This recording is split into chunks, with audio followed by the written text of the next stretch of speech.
Hello मेरे श्रोताओं मित्रों, मैं फिर से आपके सामने आई हूँ धर्मार्ग लेकर के।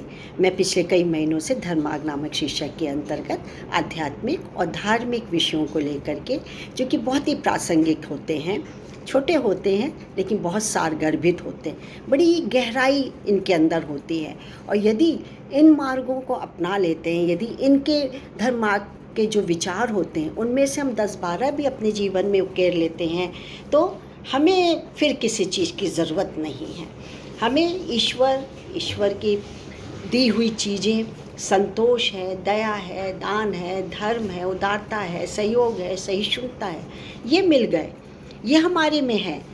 और हम अपने लिए नहीं, अपने लिए तो दुनिया करती है, अपने के साथ साथ हम दुनिया के लिए भी सोचें तो फिर इससे बड़ा आत्मिक सुख कोई नहीं होता।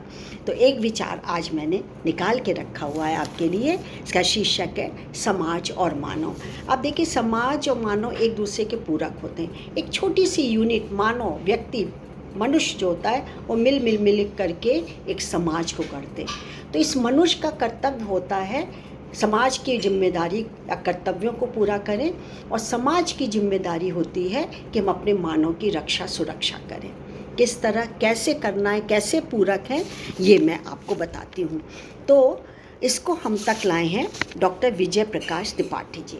त्रिपाठी जी, आपका बहुत बहुत धन्यवाद और नमस्कार है कि आपकी बात मैं जन जन तक पहुँचाती हूँ। समाज और मानव क्या है?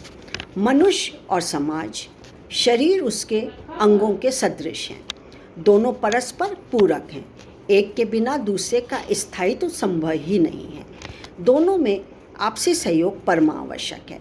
मनुष्य की समाज के प्रति एक नैतिक जिम्मेदारी है, जिसके बिना समाज सुव्यवस्थित नहीं रह सकता। इसे हम मानव शरीर के उदाहरण द्वारा उचित तरीके से समझ सकते हैं। शरीर के विभिन्न अंग यदि अपना काम करना छोड़ दें तो क्या हो जाएगा? जर्जर हो जाएंगे, शिथिल हो जाते हैं। शरीर को सुदृढ़, स्वस्थ बनाने के लिए प्रत्येक अंग का कार्यरत एवं क्रियाशील होना बहुत जरूरी है। ठीक यही स्थिति समाज के लिए भी जरूरी है, आवश्यक है। समाज को समुचित स्थिति में रखने हेतु हर व्यक्ति में अपने उत्तरदायित्व को निभाने के लिए क्रियाशीलता अपेक्षित होती है। विभिन्न अंगों के पृथक ढंग से कार्य करने पर सहयोग नहीं होता है, बल्कि असहयोग की स्थिति पैदा हो जाती, खड़ी हो जाती है। तब शरीर की दशा अत्यंत शोचनीय हो जाएगी। शरीर एक मशीन की तरह है, एक भी पुर्जा गड़बड़ हुआ तो सारी मशीन बिगड़ ही जाएगी। व्यक्ति का स्वार्थमय जीवन भी समाज के लिए अत्यंत दुखदायी है। इस स्थिति में समाज का सदस्य सुखी नहीं रह सकता। समाज में शक्ति संपन्नता और उसका विकास पूर्णतया असंभव है। यदि किसी मनुष्य ने अपनी उन्नति या विकास कर लिया किंतु उससे समाज को कोई लाभ न मिला, तो उसका समस्त उपलब्धियां व्यर्थ हैं। स्वार्थी और संकुचित व्यक्ति समाज का शोषण एवं अहित करते हैं।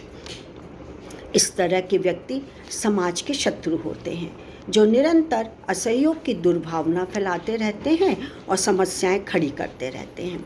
ऐसे व्यक्ति समाज को पतन के गर्त में ले जाते हैं। ऐसे लोग अविश्वसनीय, संदेहास्पद और झगड़ालू प्रवृत्ति के होते हैं। सुखी संपन्न समाज तभी निर्मित हो सकता है जब मनुष्य व्यक्तिवादी विचारधारा छोड़कर समष्टिवादी बने, मतलब मैं फीलिंग को छोड़ के वी फीलिंग हो, समाज के लिए सोचे, तब वो होगा। इसी में समाज का कल्याण और मानव का हित है। समाज में पारस्परिक सहानुभूति, प्रेम भावना, उदारता, सेवा एवं संगठन की भावनाएं अत्यंत आवश्यक हैं। इन्हीं से समाज का विकास और समृद्धि संभव है। समाज में व्यक्ति का सबसे बड़ा दायित्व परमार्थ है। समाज के जरूरतमंद एवं निराश्रित व्यक्तियों की सेवा शुश्रूषा एवं पालन करना व्यक्ति का एक महान दायित्व है। कर्तव्य है कि हम व्यक्तियों के लिए कुछ करें, क्योंकि व्यक्ति से समाज का गठन होता है, और समाज को व्यवस्थित रखने के लिए मनुष्य का दायित्व, कर्तव्य या ड्यूटी होती है कि उसकी संरचना में भरपूर सहयोग करे। तो ये विचार बहुत ही सारगर्भित थे, बहुत अच्छे थे। आप तक मैंने प्रेषित किए हुए हैं। मुझे उम्मीद है आपको ज़रूर अच्छे लगे होंगे।